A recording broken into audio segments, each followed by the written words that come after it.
Hello Gemini, Sun, Moon Rising, and Venus signs. Kamusta kayo? Sana po nasa mabuti kayong kalagayan. Welcome back po sa Star Tarot at kung bago kayo rito, welcome din po kayo. Please subscribe, like, share my videos, and leave me a comment kung nakaresonate po kayo. Thank you. So, tignan natin kung ano ang mga messages ni Gemini. Hala, nagtalunan na. So, yung first card ninyo, time. Trust in divine timing. Okay? Magtiwala kayo, Gemini, sa divine timing. Kasi lahat naman ang nangyayari sa buhay natin is according to the divine order and timing, hindi ba? At napapansin nyo na rin yan siguro, no? Maaring meron na din kayong experience na kahit gaano ka magsipag, kahit gaano ka magpilit, no? Na mangyari ang gusto mong mangyari. When it's not in divine timing yet, talagang hindi nangyayari, hindi ba? Kaya nga, ang importante, marunong tayong magantay. Ang importante, marunong tayong magpasensya. 'Di ba? Kasi nga, may maraming bagay, no, sa buhay natin ang hindi natin kontrolado. There's so many things that are beyond our control. At ang magagawa na lang natin is to surrender to God, surrender to the divine universe, and allow the divine timing or allow the destiny to unfold, 'di ba? Organically. Kasi the more na pinagpipilitan natin, paminsan mas lalong nasisira, 'di ba? Kapag nagpipilit tayo na nagpipilit, ini-insist natin, mas lalong lumalayo or mas lalong nagugulo. 'Di ba? Kaya might as well surrender to the divine. 'Di ba? Maghintay na lang tayo, magantay tayo, magpasensya tayo, at habang ginagawa natin 'yan, pakinggan natin kung ano yung guidance sa atin ng universe. Kasi for sure, habang tayo ipinag-aantay, there is something else that we need to do. There is something else na dapat na pag-focusan natin, hindi ba? So, tingnan natin kung ano pa. We have in the distance, closer than you think. Ayan. So, pwede, no, na ang iba sa inyo rito, feeling ko, this could also be that your dreams, your visions, maybe, are coming to fruition. No? Yung bang maaring meron kang dream nung bata ka pa, meron kang dream nung childhood years mo, na, 'di ba, ang tagal na noon, tapos ngayon adult ka na, 'di ba, matured ka na, pwedeng ganoon. Pero, 'di ba, ngayon pa lang mangyayari, ngayon pa lang magma-manifest, no, sa buhay ninyo kung ano man itong ano pa ninyo, childhood dream, no? So, meron ako napipick up na ganyan. Pwede rin na meron kayong mga heart's desires, no? Mga lately lang na heart's desires ninyo, mga lately lang na pinangarap ninyo, mga later years nyo na, 'di ba? Maaring meron din na heart's desires kayo na magka-come to fruition na sa ngayon. Kaya this is going to be a big surprise para sa iyo. This is going to be something na uh, pwede talagang ma-mesmerize ka, no, when that happens. Kaya napakaganda, hindi ba? Pwedeng hindi ito yung inaasahan mo, hindi ito yung inaantay mo, hindi ito yung ine-expect mo na mangyari at this time, but yes, this could be a childhood dream that is going to manifest now sa buhay mo. Kaya, good luck sa'yo. So, we have epiphany. Cycles repeat until the lesson is learned. Ayan, that's very true.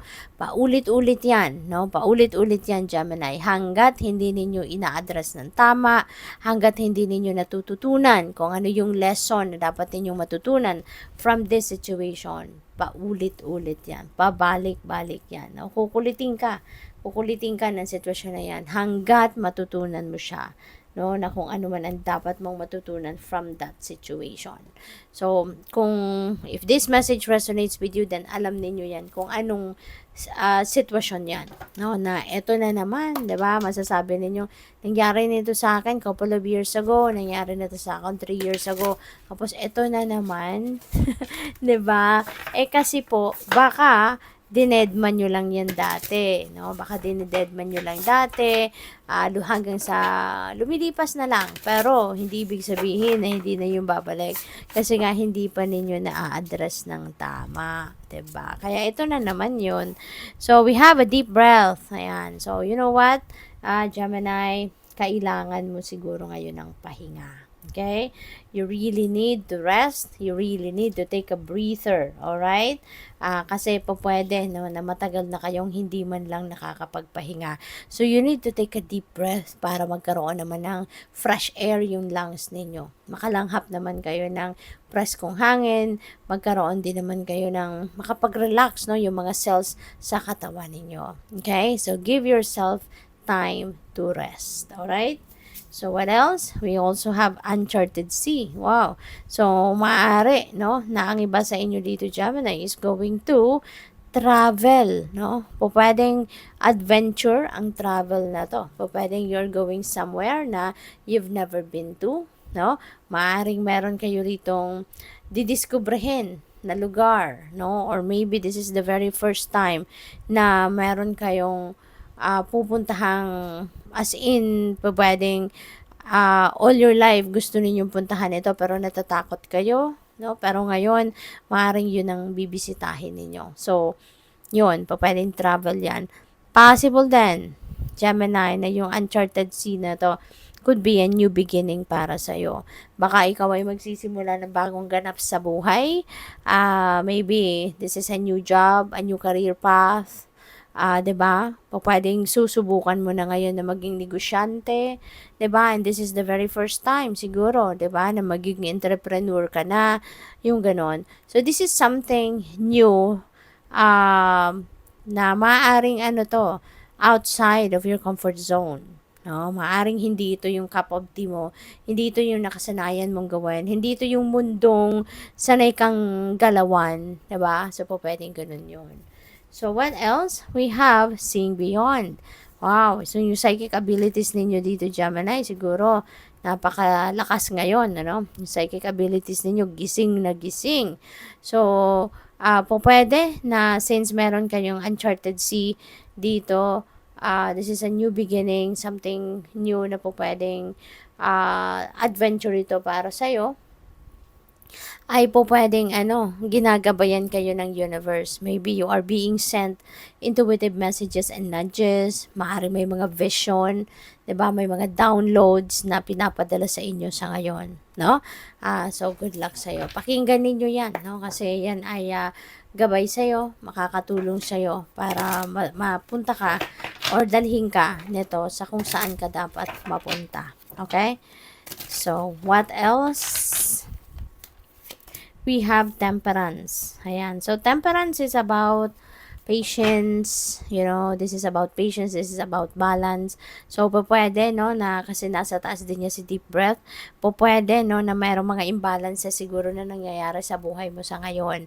Maaring marami kang ginagawa, sa ngayon na, alam mo yun, hindi mo focusan talaga ng 100% because there are many other things din siguro na inaasikaso kayo. There may be other things din na ginagawa nyo pa. 'Di ba? Kaya siguro hindi kayo makapag-focus sa mga ganon. And that's why this is being asked of you, na ibalanse mo ang lahat, ibalanse mo yung sarili mo.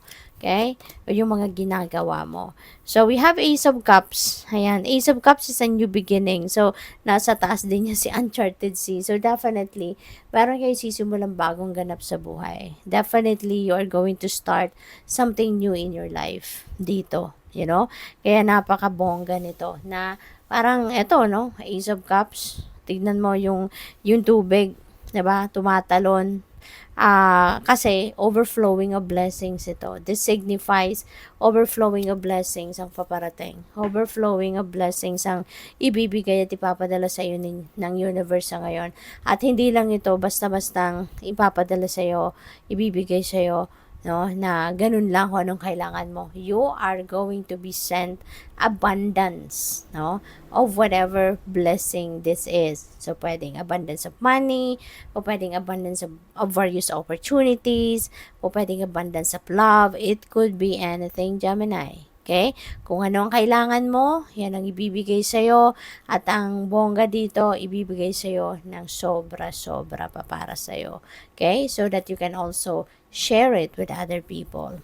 So, we have King of Wands. Ayan. So, pwedeng isa to sa mga blessing na ipapadala sa'yo. This could be a promotion. Kasi si King of Wands is a leader. Diba? O pwede rin na you're going to embody the energy of King of Wands, which is, ano to, natural born leader. Diba? So, pwedeng kayo ay mapopromote, you know, into a leadership role. Or pwede rin na kayo ay magkakaroon ng opportunity dito to put up your own business. Yung ganon, no? So, good luck sa'yo. Thank you for watching. Love and light. Namaste.